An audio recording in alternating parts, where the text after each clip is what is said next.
వ్యాపించి ఎత్తైనటువంటి స్తంభం, సాధ్యమైనంత వరకు యజ్ఞయాగాది క్రతువులలో ఉపయోగించడానికి యోగ్యమైనటువంటి స్తంభములు ఏ ఉంటాయో అటువంటి స్తంభాన్ని నాటి దానికి ఆకాశదీపాన్ని ఎక్కిస్తారు. అటువంటి ఆకాశదీపం తులాయాం దోలయా సహా అంటుంది ధర్మసింధు.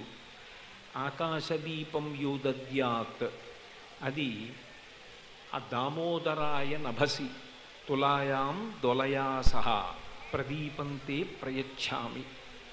ఆకాశమంతా కూడా విష్ణుస్వరూపమైతే అంతటా వ్యాపించినటువంటి వాడు విష్ణువు. ఇందుకలడందులీడని సందేహము వలదు చక్రి సర్వోపగతుండు, ఎందెందు వెదగి చూచిన అందందే కలడు దానవాగ్రణి వింటే అంటారు. ఆయన ఇందులో ఉన్నాడు అందులో లేడు అని ఉండదు. అంతర్బహిశ్చ తత్సర్వం వ్యాప్య నారాయణ